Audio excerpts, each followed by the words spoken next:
여러분 안녕하십니까. 변액보험 판매관리사 자격시험 대비 7월 실전 문제 풀이 과정 이제 두 번째 시간입니다. 21번부터 함께 풀어보도록 하겠습니다.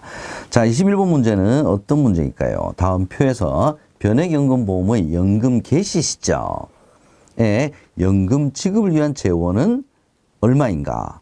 딱 문제가 딱 보니까 연금 적립금을 보증을 하는 상품인 경우에 연금 지급 개시 시점에서 연금 지급을 위한 재원을 뭘로 최저 보증하느냐 이걸 물어보는 문제인 것 같습니다. 일단 먼저 연금 개시 시점에서 연금 지급을 위한 최저 보증 금액은 기납입보험료죠. 자, 기납입보험료가 계약자 적립액보다 더 크다. 그러면 기납입보험료를 보증하는 거겠죠. 그럼 계약자 적립액은 얼마입니까? 7천만 원 이내요. 그러면 기납입보험료가 얼마인지 한번 계산해 보죠. 20년 납으로 월납보험료를 20만 원씩 20년을 납입했다. 그러면은 1년에 240만 원씩. 그죠? 곱하기 20년.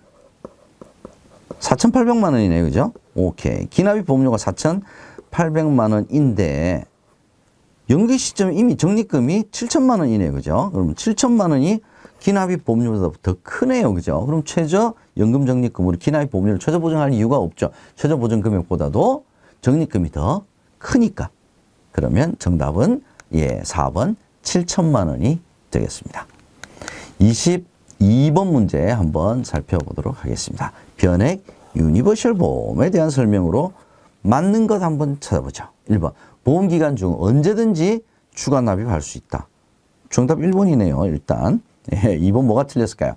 적립형인 경우, 저축성인 경우 사망보험금으로 기본보험금을 최저 보증하는 것이 아니라 기납입보험료로 최저 보증하죠. 3번 특별계정 운영보수는 매일 일반계정에서 특별계정으로 차감하는 것이 아니라 특별계정에서 일반계정으로 차감을 합니다. 4번 중도 인출의 경우에는 보험계약 대출과 전혀 관련이 없죠. 그래서 상환 의무도 없다라고 해야 맞는 내용이죠. 정답은 1번이 되겠습니다. 다음 23번 문제 보겠습니다. 변액연금보험에 대한 설명으로 틀린 것 한번 찾아보죠. 1번 변동보험금은 일시납보험 추가 가입 방법으로 계산되는 것은 변액연금보험이 아니라 변액종신보험과 변액유니버셜 보장형이죠. 또한 일시납보험 추가 가입 방법은 매일이 아니라 매월 계산되는 거죠. 그래서 두 가지를 다 섞어서 혼재되어 있습니다. 그래서 일단 1번이 틀린 내용이 되겠네요. 자, 2번, 3번, 4번 어떤 내용인지 한번 살펴보도록 하겠습니다. 투자 실적이 악화되어도 사망보험금은 기납입보험료를 최저 보증합니다. 맞죠? 최저연금 적립금, 연금 적립금도 기납입보험료. 사망보험금도 기납입보험료, 둘 다 기납입보험료로 최저 보증합니다. 3번, 변액종신보험과 비교하여 사망보험금이 상대적으로 적죠. 저축성보험이기 때문에 그렇습니다. 특정 장애 상태 시 납입면제 기능이 없습니다. 납입면제 기능이 있는 것은 변액종신보험과 같은 보장성 변액보험입니다. 구별을 해두시고요. 24번 보겠습니다. 다음 중 변액보험에서 특별계정 운용이 필요한 이유가 아닌 것은 이 문제는 오래돼서 벌써 몇 번째 봅니다. 동일한 문제 계속 나오네요. 기억을 해두시기 바랍니다. 자, 자산운용 실적에 대한 투자 위험의 부담자가 상이하기 때문. 맞죠? 평가 방법이 상이하기 때문. 자산운용 목적이 상이하기 때문. 다 맞는 내용. 자산운용 규모가 크다고 해서 특별계정 운용이 필요한 것은 아닙니다. 정답은 4번입니다. 반드시 기억을 해두셔야 될 문제입니다. 25번 문제 보겠습니다. 변액보험의 현금 흐름에 대한 설명으로 틀린 것 찾아보겠습니다. 계약 유지 비용은 계약 전 기간 동안, 기타 비용은 보험료 납입 기간 이내에 사용된다. 자, 기타 비용은 우리가 흔히 수금비라고 이야기를 하죠. 수금, 보험료를 납입받는 동안 사용되는 비용이죠. 그래서 납입 기간 이내에 사용된다. 계약 유지는 계약 전기간 동안 유지가 되는 동안은 전기간 동안이죠. 그죠? 그래서 1번은 일단 맞는 내용이고요. 2번. 특별계정으로 투입된 보험료는 채권, 주식 등 유가증권에 투자가 됩니다. 매일 투자 수익률로 적립이 되죠. 이게 맞는 내용이죠. 3번. 납입기간 이후에는 월 계약 해당 일에 자연식 위험보험료와 납입 후 계약 유지 비용이 특별 계정에서 차감이 되죠. 납입 기간이 보험료 이미 납입을 다 했기 때문에 비용성으로 인정되는 위험보험료, 납입 후 계약 유지 비용은 특별 계정에서 미리 받아뒀다가 일반 계정으로 차감을 합니다. 1, 2, 3번 다 맞는 내용이네요. 그러면 틀린 정답은 자연적으로 4번이 될 것 같습니다. 어떤 내용일까요? 연령이 증가할수록 자연식 위험보험료가 더 증가하기 때문에 차감 비용이 더 커지죠. 그래서 투입보험료는 늘어나는 것이 아니라 줄어든다라고 해야 맞는 정답이 되겠습니다. 이 지문도 굉장히 자주 출제가 되고 있습니다. 단독 문제로도 되지만 이렇게 지문으로도 굉장히 자주 출제가 된다는 점 꼭 기억을 해 두셔야 될 문제입니다. 26번 보겠습니다. 특별계정의 종류. 특별계정의 종류는 뭡니까? 채권형, 주식형, 혼합형 뭐 이런 거죠. 알맞지 않은 것은 1번 채권형 펀드는 원금 손실 위험이 거의 없는 펀드이다. 요거 맞는 편이죠. 원금 손실 위험이 없는 펀드이다. 이러면 얘는 틀렸어요. 근데 거의 없다라고 하는 것은 있을 수도 있다는 뜻입니다. 채권형 펀드 있을 수도 있습니다. 금리가 급격히 변동하게 되면 원금 손실이 생길 수도 있습니다. 1번 맞는 내용이고요. 주식형 펀드는 채권형 펀드보다 펀드 운용 보수가 더 높아요. 주식은 어떤 걸 사야 되느냐, 뭐 어떤 걸 팔아야 되냐, 언제 사야 되냐, 얼마나 사야 되느냐. 그래서 펀드 매니저가 훨씬 더 투입이 많기 때문에 펀드 운용 보수가 일반적으로 채권형 펀드보다 훨씬 높아요. 그래서 낮다 그랬으니까 일단 정답은 2번이 되겠습니다. 채권형 펀드는 주식에 단 한 주도 투자하지 않습니다. 혼합형 펀드는 주식 비율에 따라 주식 혼합형, 채권 혼합형. 예, 기준은 얼마입니까? 60% 이상 들어가게 되면 주식 혼합형, 채권이 60% 이상이면 채권 혼합형 이렇게 구별을 한다라고 보시면 될 것 같습니다. 정답은 2번이 되겠습니다. 다음 27번 문제 보겠습니다. 자, 자산평가 방법, 변액보험의 자산평가 방법에 대한 설명으로 맞는 것 찾아보겠습니다. 1번, 주식, 채권 등의 자산평가는 장부가 평가가 아니라 시가평가, 시가로 매일 이 굉장히 중요한 거죠. 장부가 평가 아닙니다. 1번 일단 틀렸고요. 2번 당일의 기준 가격은 전일 말 특별계정 전체 순자산을 특별계정 전체의 총 좌수로 나누어서 기준 가격을 산출한다. 얘가 일단 맞는 내용이네요. 3번 기준 가격은 특별계정의 자산 운용 실적이 되면 기준 가격은 가격이니까 올라가야죠. 하락하는 것이 아니라 상승한다라고 해야 맞는 내용입니다. 4번 특별계정 최초 설정 시 기준 가격은 1좌당 1,000원이 아니라 1,000좌당 1,000원이죠. 1원하고 1좌가 같습니다. 그래서 1좌당 1,000원이 아니라 1,000좌당 1,000원이다 라고 해야 맞는 내용이죠. 그래서 정답은 2번이 되겠습니다. 다음 28번 문제 살펴보도록 하겠습니다. 자, 변액보험 공시시의 조회 내용. 자, 이 표 굉장히 자주 출제가 많이 됩니다. 정답은 다 똑같진 않아요. 다르게 나타낼 수 있는데 이 표를 이용한 문제는 자주 출제가 된다는 점을 기억해 두셔야 될 것 같습니다. 자, 기준가격은 금일 기준가격이 1,250원인데 어제보다 2.5원이 올랐네요. 그래서 올라서 1,250원이니까 전일의 기준가격은 1,225원이 돼야지 맞네요. 그죠? 그래야 2.5원이 제가 25원을 뺐네요. 그죠?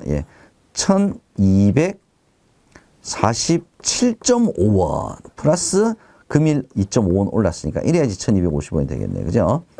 1번은 일단 틀렸습니다.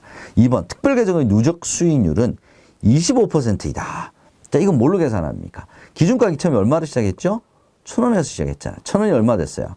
1,250원이 됐죠. 그러면 몇 퍼센트가 올랐냐? 25%가 오른 것이 맞네요. 그죠? 정답은 일단 2번이 될 것 같습니다. 3번 최초 개설일보다 기준가격은 1,000원에서 1,250원이 되었으니까 올랐죠. 상승했죠. 4번 최근 1년간 운용 수익률을 알 수 있다. 자, 연 환산 수익률이 6%예요. 연으로 환산했을 때 6%인데 지금 누적 수익률이 25%잖아요. 그죠? 그러면 연 평균 4% 이상은 올랐네. 46, 24니까. 그죠? 4.2%? 4.25%, 그 정도는 일단 된다는 소리네요. 그죠? 그렇지만 최근 1년 동안 4.25가 올랐다. 이렇게는 말을 못하죠. 처음에 떨어졌다가 많이 올랐을 수도 있죠. 그래서 최근 1년간의 운용 수익률을 알 수 있다. 이렇게 이야기하면 틀린 내용이 되겠습니다. 정답은 2번이 되겠습니다. 다음 29번 문제 살펴보도록 하겠습니다. 다음 중 변액보험, 특별계정, 펀드의 자산운용 옵션, 자산운용 옵션도 굉장히 자주 출제가 됩니다. 반드시 기억을 해두시고요. 틀리게 설명한 것은 1번 보험계약자는 보험가입 시 납입보험료를 펀드별로 분산하여 투자할 수 있죠. 비율을 정할 수가 있죠. 그게 옵션이죠. 2번 보험계약자는 펀드 자동 재배분 기능의 적용 여부를 계약자가 선택하죠. 그죠? 처음에 가입 시에도 할 수 있고요. 보험기간 중도에도 할 수가 있습니다. 3번 펀드별 편입 비율 설정 기능을 이용해 보험계약자는 리스크 분산할 수 있죠. 리스크 분산하려고 편입 비율 설정하는 거죠. 얘도 맞는 내용입니다. 정답은 4번이 되겠네요. 자, 어떤 내용일까요? 보험료 평균 분할 투자 기능은 고액의 일시납 계약을 할 때 돈이 한 방에 확 들어가, 한 방에 탁 들어가서 주식 제공을 다 사버리면 분산 투자 효과가 안 나타나는 거죠. 그래서 일시납 계약에서 안정성 효과가 극대화되는 것이 보험료 평균 분할 투자 기능입니다. 근데 지문에서는 일시납 계약보다는 월납 계약에서 활용할 때 극대화가 된다라고 했으니까 4번이 틀린 지문이 되겠습니다. 최근에 이 지문 굉장히 많이 나오네요. 기억을 해두시기 바랍니다. 30번 보겠습니다. 변액보험의 보험료 납입에 대한 설명으로 맞는 것은 변액종신보험은 월납, 일시납 다 가능하죠. 1번 맞는 내용입니다. 추가납입 보험료는 매월 계약 해당일마다 특별계정으로 투입이 된다. 추가납입 보험료는 언제 납입할지 모르잖아요. 그죠? 그래서 납입일 플러스 2영업일에 투입이 됩니다. 매월 계약 해당 일마다 특별계정으로 투입되는 것은 선납보험료죠. 선납보험료에 대한 설명이 되겠습니다. 그래서 2번은 틀린 내용입니다. 3번 납입한 보험료는 특별계정 투입 전까지 일반 계정에서 공시율로 적립이 되는 거지 특별계정 운용 수익률로 적립된다는 것은 굳이 일반 계정에 넣어둘 필요가 없는 거죠. 그죠? 그래서 평균 공시율로 적립이 된다라고 해야 맞는 내용입니다. 4번 선납보험료는 납입일 플러스 2영업일에 특별계정에 투입되는 것이 아니라 아까 설명드렸죠. 매월 계약 해당일마다 특별계정으로 투입이 됩니다. 그래서 맞는 지문은 정답 1번이 되겠습니다. 다음 31번 문제 보겠습니다. 다음 표의 설명 중 알맞게 설명한 것을 모두 나열한 것은 가나다 세 가지 중에 맞는 설명을 다 고르라는 내용이네요. 그죠? 1번 가보겠습니다. 변액보험 1회 보험료는 납입 즉시 특별계정에 투입되는 것이 아니죠. 자, 승낙이 언제 이루어졌느냐. 그래서 최근 한 날부터 30일 이내에 승낙이 이루어졌으면 30일이 지난 날의 다음 날, 30일 이후에 만약에 승낙이 되었다. 그러면 승낙일에 특별계정으로 투입이 됩니다. 그래서 제1회 보험료의 특별계정 투입일이 언제냐라고 하는 것은 굉장히 다양한 문제로 출제가 될 수가 있습니다. 그래서 가는 일단 틀린 내용이 되겠고요. 변액보험의 선택특약은 전액 일반 계정에서 운영이 됩니다. 예금자 보호에도 해당이 되죠. 나는 맞는 내용입니다. 변액보험의 추가납입보험료는 납입일 플러스 2영업일에 특별계정으로 투입된다. 바로 우리 앞서 문제에서도 봤죠. 나와 다가 맞는 지문이 되겠네요. 정답은 3번이 되겠습니다. 다음 32번 문제 보겠습니다. 변액 유니버셜 보험의 중도 인출에 대한 설명으로 맞는 것. 중도 인출도 뭐 시험 문제 굉장히 자주 출제가 되는 부분이죠. 1번 해약 환급금 범위 내에서 중도 인출을 할 수 있다. 얘 맞는 내용이네요. 보험금 등을 지급할 때 중도 인출은 대출하고 전혀 관련이 없는 것이기 때문에 차감하는 것이 아니죠. 중도 인출 시 인출 수수료 부과합니다. 부과하죠. 단 편의상, 서비스상 인출 수수료를 부과하지 않을 수도 있지만 기본적으로는 인출 수수료를 부과합니다. 중도 인출한 금액에 대해 원리금 상환 의무 없다 그랬죠. 대출과는 전혀 다른 거다. 이렇게 보셔야 된다고 말씀드렸습니다. 그래서 정답은 1번이 되겠습니다. 33번 문제 살펴보도록 하겠습니다. 다음 중 변액보험의 해약 환급금에 대한 설명으로 맞는 거 찾아보겠습니다. 변액보험 계약을 해지를 하게 되면 해약환급 지급해야 되겠죠. 자, 기준가 적용일이 언제냐? 해지 신청 플러스 2영업일이다. 요거 맞는 내용이죠. 웬만하면 다 2영업일입니다. 특별한 경우 몇 가지를 제외하고는요. 해지 환급금 기준가 적용일은 신청일 플러스 2영업일 맞는 내용입니다. 2번 기납입 보험료에서 해지 공제 금액을 차감합니다. 자, 해지 공제 금액을 차감하는 건 맞아요. 그래서 해약 환급금을 지급하는데 기납입 보험료가 아니라 계약자 적립액에서 특별계정 적립금이죠. 적립금에서 해지 공제 금액을 차감해서 나머지 금액을 해약 환급금으로 지급한다라고 해야 맞습니다. 3번 보험료 납입 기간 중에 해약 환급금이 투자 실적이 굉장히 좋으면 초과할 수도 있죠. 초과할 수 없다 그랬으니까 얘도 틀린 내용이 되겠습니다. 4번 해약 환급금은 특별계정의 운용 실적과 관계없이 해약 환급금은 최저 보증과는 관련이 없습니다. 해약 환급금은 어떤 변액보험 상품도 최저 보증하지를 않습니다. 정답은 1번이 되겠습니다. 34번 문제 살펴보도록 하겠습니다. 보험계약 대출에 대해서 맞게 설명한 것은 변액보험의 보험계약 대출.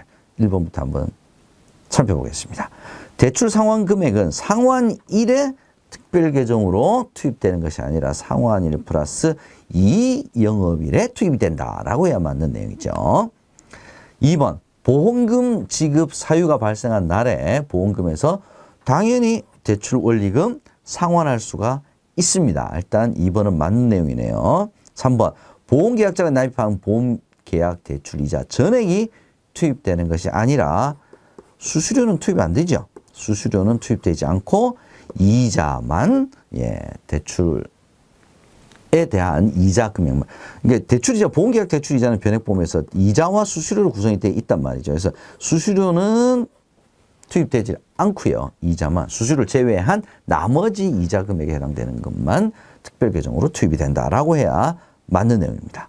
4번 보험계약 대출 원리금은 언제든지 상환할 수 있다라고 해야 맞는 내용이 되겠습니다. 그래서 정답은 2번이 되겠습니다. 35번 문제 보죠. 계약 변경에 대해서 틀리게 설명한 것. 계약 변경 어떤 내용이 틀렸을까요? 1번 기본 보험 금액 또는 변동 보험 금액만의 감액이 가능하다. 틀렸죠. 얘는 아닙니다. 변액보험에서 기본 보험 금액 변동할 수 있어요. 그러면 자동으로 그 비율만큼 변동 보험 금액도 감액이 가능한 것이 따로따로 별도로 감액을 하거나 하나만 감액 얘는 불가능합니다. 그래서 틀린 정답은 일단 1번이 되겠네요. 2번, 3번, 4번 어떤 내용입니까? 계약자 청약서 작성 시 피보험자의 성별 착오가 있는 경우 당연히 증정할 수 있죠. 변액종신보험에서 일반 보험으로 전환된 계약을 다시 전환할 수는 없습니다. 일반 보험을 한번 갔다 다시 못 돌아옵니다. 4번 펀드 변경 기능 등 자산운용 옵션은 계약자 선택에 따라 당연히 변경할 수 있습니다. 2번, 3번, 4번 다 맞는 내용이네요. 정답은 1번입니다. 36번 보겠습니다. 보험정보 공시 등 정보 제공이 많아지는 이유. 정보 제공이 점점 많아지고 있습니다. 왜 그럴까요? 적당하지 않은 이유는 보험 상품 가격이 자유화되었다. 가격이 자유화되었다. 가격이 자유가 되어서 제공이 많아졌다. 다른 지문도 한번 살펴볼게요. 가격 자유화 때문에 다양해졌으니까 정보 제공이 더 많아질 수도 있긴 하긴 할 것 같네요. 억지로 본다면. 2번 방카슈런스 제도의 정착 등 보험상품 구입할 수 있는 채널이 많아졌다. 채널이 많아졌으니까 정보 제공도 더 많아진다. 얘도 어느 일정 부분은 이유에 해당될 수도 있을 것 같습니다. 공급자 중심의 금융정책. 공급자는 누굽니까? 보험 상품을 공급하는 공급자는 보험회사가 되겠네요. 보험회사 중심으로 금융정책이 바뀌었다. 아니죠. 계약자, 소비자 중심으로 금융정책이 바뀌었기 때문에 계약자나 소비자가 알아야 될 정보는 더 많이 제공해라. 이렇게 돼야 되는 것이 맞네요. 그러면 일단 3번이 가장 거리가 일단 먼 정보 제공이 많아지는 이유로 적당하지 않는 정답에 해당이 될 것 같습니다. 4번 금융감독기관의 금융소비자 보호 강화 정책으로 정보가 점점점 더 많아지는 것 같습니다. 자, 1번, 2번, 4번은 정보 제공이 많아지는 이유로 해당이 될 것 같습니다. 3번은 틀린 지문이 되겠습니다. 37번 보죠. 다음 중 변액보험 주요 내용 확인서 내용에 대해서 틀리게 설명한 것은 주요 내용 확인서, 주요 내용에 대해서 고객한테 확인해 주십시오. 뭐 이렇게 우리가 이야기하는 내용이 되겠죠. 1번 사망보험금과 해약 환급금이 매일 변동됩니다. 이거 주요 내용입니다. 맞죠? 납입한 보험료 중 각종 공제금액 및 수수료 등이 제외한 금액이 특별계정으로 투입됩니다. 전액이 다 특별계정으로 투입되는 것이 아닙니다. 주요 내용에 해당이 되겠죠. 3번 해약 환급금이 납입보험료의 1위까지 장시간 소요될 수도 있습니다. 이거 주요 내용이었죠. 1, 2, 3번을 다 맞는 내용이네요. 4번 주계약과 선택특약은 예금자 보호법이 적용이 된다. 선택특약은 예금자 보호에 적용이 되는데 주계약은 변액보험의 주계약은 예금자 보호법이 적용되지 않죠. 선택특약과 최저보증 보증금만 예금자 보호법이 적용이 된다라고 해야 맞는 내용이니까 일단 틀린 내용은 4번이 되겠습니다. 다음 문제 38번 예금자 보호제도에 대한 설명으로 맞는 것 찾아보겠습니다. 예금자의 원금뿐만 아니라 이자도 보호 대상이죠. 2번 개인형 퇴직연금 제도의 적립금도 다른 예금과 합산하여 보호 한도에 해당이 된다. 다른 예금과 합산하는 것이 아니라 별도로 기여형, DC형이죠. 그 다음에 IRP는 이 두 가지만 가입자 1인당 5천만 원까지 다른 예금과 별도로 보호를 합니다. 합산하여 아닙니다. 3번 예금자 보호 한도는 예금자 1인당 5천만 원까지 보호한다. 얘가 맞는 내용이네요. 정답은 3번이고요. 4번은 특별약관, 변액보험은 특별약관만 보호하는 것이 아니라 최저보증보험금도 보호 대상에 해당이 됩니다. 제가 바로 앞서 문제에서 부연 설명 드렸습니다. 기억을 해 두시고요. 정답은 3번이 되겠습니다. 다음 39번. 39번, 40번 상식 문제네요. 상식 풀어보도록 하겠습니다. 다음 표에서 설명하는 용어는 무엇입니까? 학교에 다니지 않고 일도 하지 않고 직업훈련도 받지 않은 사람을 가리키며 일을 할 의지도 의욕도 전혀 없는 사람을 우리가 뭐라고 이야기합니까? 니트족이라고 이야기를 하죠. 상식 문제입니다. 다음 40번 문제 보겠습니다. 다음 표의 설명에 알맞은 용어는 무엇입니까? 미국의 대표적 햄버거 상품의 판매 가격을 기준으로 대표적 햄버거, 맥도날드 이야기하는 것 같습니다. 각국의 통화의 상대적 구매력 수준을 비교하는 지수를 우리가 빅맥 지수라고 얘기를 하죠. 맥도날드에서 판매하는 대표적인 햄버거 빅맥이죠. 그죠? 빅맥이 한국에서는 얼마냐? 달러 기준으로 얼마냐? 미국에서는 얼마냐? 프랑스에서는 얼마냐? 태국에서는 얼마냐? 이렇게 해서 동일한 상품이 여러 나라에서 얼마에 팔리고 있니에 따라서 구매력 수준을 비교하는 지수로 사용하고 있습니다. 이게 바로 빅맥 지수입니다. 자, 이렇게 해서 7월 실전 문제풀이 40번까지 여러분과 함께 해보았습니다. 신규 문제도 조금 눈에 띄고요. 신규 문제가 눈에 띄긴 하지만 제가 계속 변형된 설명을 드리면서 자, 단독 문제는 나오지 않아도 이 지문은 다른 문제 지문으로도 많이 나옵니다. 이 지문은 다른 문제 정답이 될 수도 있습니다. 이렇게 표현한 지문들이 좀 있었습니다. 이런 지문들을 유의해서 여러분들께서 최소 직전 3개월 동안의 실전 문제풀이 꼭 살펴보시고요. 변액은 신규 문제가 많지는 않다라는 점에서 꼭 여러분들 문제풀이 잘 들어주시고 그 다음에 모의고사 실전 문제풀이도 반드시 많이 해보시고 시험장에 가실 것을 다시 한번 권유를 드리겠습니다. 여러분 수고하셨습니다. 고맙습니다.